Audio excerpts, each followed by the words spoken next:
ఇవాళ ఎవరైనా డబ్బులు పెడితే మీరు నష్టపోతారు. ఇక్కడ కార్మిక నాయకులతో మాట్లాడినాం. వారు అంటున్నారు ఈ ప్రాంతంలో 3-4 లక్షల మంది కార్మికులు ఉన్నారు, మరి మేమెక్కడ పోవాలా అని వారు మాట్లాడుతున్నారు. అంటే నిజంగా ఒక పరిశ్రమను తరలించాలంటే కూడా కొంత ప్లానింగ్ ఉండాలి. ఆ పంపించే కాడ అందుకే మా ప్రభుత్వంలో ఆనాడు ఫార్మా సిటీ అని పెట్టాం. ముచ్చెర్లలో 19,000 ఎకరాలు ఈ పరిశ్రమలు తరలించాలి అంటే అక్కడ కాలుష్యం రాకుండా జీరో ఎఫ్లూయెంట్ పెట్టి అక్కడ తరలించాలని మేము ప్లాన్ చేస్తే ఈయన వచ్చిన తర్వాత రేవంత్ రెడ్డి గారు అక్కడ కూడా రియల్ ఎస్టేట్ దందా చాలు చేసినాడు. ఫ్యూచర్ సిటీ పేరిట అక్కడ రియల్ ఎస్టేట్ దందా, ఇక్కడ HILTP పేరిట ఇక్కడ రియల్ ఎస్టేట్ దందా. ఈయనకు తెలిసింది రియల్ ఎస్టేట్ బ్రోకరిజం తప్ప ఇంకొకటి ఏది తెలియదు. పరిశ్రమలు తెచ్చేది తెలియదు, ఉపాధి కల్పించేది తెలియదు, భూములు అమ్మడం తెలుసు. ఇవాళ మన కూకట్పల్లి కుత్బుల్లాపూర్లో హౌసింగ్ బోర్డు ల్యాండ్లు అమ్ముతా ఉన్నారు. హౌసింగ్ బోర్డు ల్యాండ్లు ఎందుకు? పేదవాళ్ళకి ఇచ్చేదానికి పెట్టినారు, పేదవాళ్ళకి ఇల్లు కట్టించేదానికి. వాటిని అమ్ముతున్నాడు. రోజు చూస్తే ఇవాళ పేపర్లు చూడండి, కోకాపేటలో ఎకరం 130 కోట్లకు పోయిందని చెప్పి ప్రభుత్వం గొప్పగా రాయించుకుంది. మరి 130 కోట్లు కోకాపేటలో ఎట్లుంటది? పక్కనే ఒక 15 కిలోమీటర్ల దూరంలో ఉండే జీడిమెట్ల షాపూర్ ప్రాంతంలో ₹1 ఎట్లుంటది ఎకరం? ఇది ఎక్కడ న్యాయం?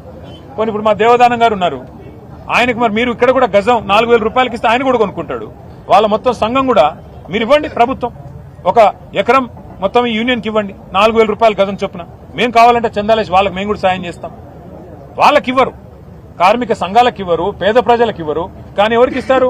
పెద్ద పెద్ద పరిశ్రమలు అని చెప్పి ఎవరైతే నడుపుతున్నామని చెప్పి చెప్తున్నారో వాళ్ళకిచ్చి వాళ్ళు అపార్ట్మెంట్లు కట్టుకోవడానికి, మాల్స్ కట్టుకోవడానికి ఇవాళ చేస్తున్న వ్యవహారం ఏదైతుందో దీని వెనకాల దాగి ఉన్నది 5 లక్షల కోట్ల కుంభకోణం. ఈయన అనుముల రేవంత్ రెడ్డి కాదు, ఈయన అవినీతి అనకొండ. ఈయన అన్నదమ్ముళ్ళు, ఈయన చుట్టూ ఉండే కొంతమంది రియల్ ఎస్టేట్ మాఫియా, వాళ్ళందరూ కలిసి ఈ 9,300 ఎకరాల మీద కన్నేసి వాటిని కాజేయడానికి లక్షల కోట్ల రూపాయలు ఢిల్లీకి కప్పంగా కట్టడానికి, ఢిల్లీ పెద్దలకు పంపి పదవులు కాపాడుకోవడానికి మూటలు పంపి చేస్తున్న ఒక కుయుక్తి. దీన్ని బీఆర్ఎస్ అడ్డుకుంటుంది. ఇది కేవలం ప్రారంభం మాత్రమే. రేవంత్ రెడ్డి గారు అనుకుంటుండొచ్చు ఒకరోజు వచ్చినారు పోయినారు ఏం చేస్తారని. ఏం చేస్తామో చూపెడతాం.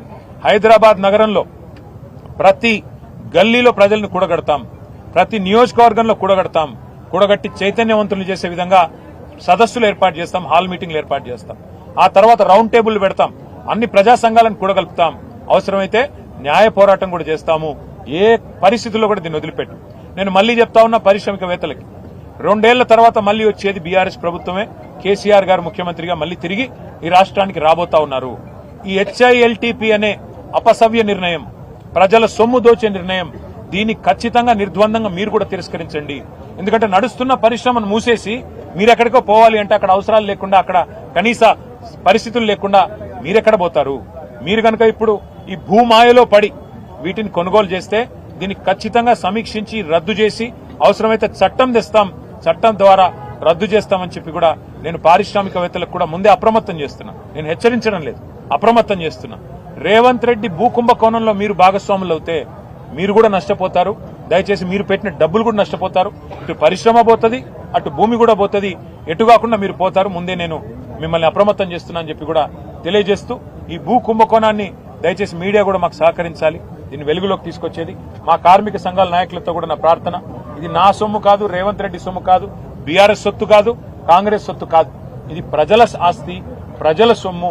మీకు ఇళ్లు కట్టడానికి, మీ పిల్లలకి స్కూళ్లు కట్టడానికి, మీ కుటుంబాల కోసం పార్కులు కట్టడానికి, లేదా ప్రజల అవసరాలకు వినియోగించే హాస్పిటల్ కట్టడానికి, వాటికి వినియోగించాల్సిన స్థలాన్ని ప్రైవేట్ వ్యక్తులకు దారాదత్తం చేస్తుంటే చూస్తా ఊరుకోవడం అనేది భవిష్యత్ తరాలు కూడా క్షమించరాని నేరం అవుతుంది. దయచేసి మీరు కూడా కలిసి రావాలి పోరాటంలో అని చెప్పి ఇక్కడ ఉన్న మా కార్మిక అన్యులకు కూడా నేను తెలియజేస్తూ, ఇదే కార్యక్రమాన్ని పురస్కరించుకుని మా పార్టీ కూడా రౌండ్ టేబుల్స్ కూడా ఏర్పాటు చేస్తుంది. అఖిలపక్ష మీటింగ్లు కూడా ఆర్గనైజ్ చేస్తాము. దానిలో కూడా అందరూ కూడా పాల్గొని వారి మద్దతు తెలియజేయాలని చెప్పి కోరుతూ, ఇవాళ ఈ ప్రాంతంలో ఇంకా పారిశ్రామిక వాడలో కూడా పోయి ఇంకొంతమందిని కలుస్తాము. ఇతర వాడల్లో కూడా ఇవాళ మా బృందాలు తిరుగుతున్నాయి. వాటికి దయచేసి మరి మా ఉద్దేశం ఏంది ఈరోజు మీటింగ్ అంటే, ఇక్కడ రావడానికి ధర నిర్ధారణ జరగాలి, నిజ నిర్ధారణ జరగాలి. ధర నిర్ధారణ అంటే ఏంటి? ప్రభుత్వం అంటుంది ఇక్కడ 4,000 గజం ఉంది అందుకే ఇచ్చేస్తామంటుంది. ఇప్పుడు మాకు ఇక్కడికి వస్తే తెలిసింది 1,00,000 ఉందా, 1,50,000 ఉందా? ఇక్కడ 1,00,000 పైనే ఉంది తప్ప 1,00,000కు తక్కువ లేదు గజం. అంటే ఎకరం 50 కోట్లకు తక్కువ లేదు. మరి ప్రభుత్వం ఎకరం ₹1,00,00,000 ఇస్తా అంటున్నది. ఇది న్యాయమా? ప్రజలు ఆలోచించాలి. ఈ ప్రాంత ప్రజలు ముఖ్యంగా పూర్తి స్థాయిలో దీన్ని అర్థం చేసుకోవాలని కోరుతాం. గ్రిడ్ పాలసీ తీసుకొచ్చింది, దాని ప్రకారం మేము ఇస్తాం, ఇది కూడా మేము ఇస్తున్నది కూడా వాళ్ళ లీజ్ భూములు కాదని ప్రభుత్వం పదే చెప్తుంది. గ్రిడ్ యాజమాన్య హక్కులు అంటే ఎవడిచ్చాడు యాజమాన్య హక్కు? ప్రభుత్వమే కదా. ఎవరు సేకరించారు ఈ భూములు? ప్రభుత్వమే కదా. ఆ రోజు ₹1 కోటి ఉన్న భూమిని 10 లక్షల రూపాయలకి ఇచ్చాం. ఎందుకు ఇచ్చాం? భూమి అపార్ట్మెంట్లు కట్టుకోనికి ఇచ్చిండ్రా, మాల్స్ కట్టుకోనికి ఇచ్చిండ్రా, పరిశ్రమలు నడపడానికి ఇచ్చిండ్రు.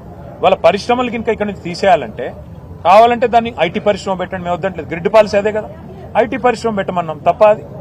ఐటీ పరిశ్రమ పెట్టి ఈ ప్రాంతంలో కార్మికుల పిల్లలు ఉన్నారు, చదువుకున్న వాళ్ళు, ఫీజు రీయింబర్స్మెంట్ కింద చదువుకున్న వాళ్ళు చాలా మంది ఉన్నారు, ఇంజనీర్లు చదువుకున్నారు, వాళ్ళకి ఉద్యోగాలు ఇవ్వండి, మేము వద్దంటలేదు కదా. కాలుష్యాన్ని తరలించడంలో మాకు ఇబ్బంది లేదు, కాలుష్య కారక పరిశ్రమల్ని తరలించడంలో ఇబ్బంది లేదు. కానీ కాలుష్య నియంత్రణ మండలి ఉంది, ఇక్కడ కంట్రోల్ చేయండి. కాలుష్యం మేము వద్దంటున్నామా? అవసరమైతే అట్లా కాలుష్యం ఉన్న పరిశ్రమలు పోయినాయి, కొన్ని ఉన్నాయి, వాటిని నియంత్రించండి, వాటిని మూసేయండి, మేము వద్దంటలేదు.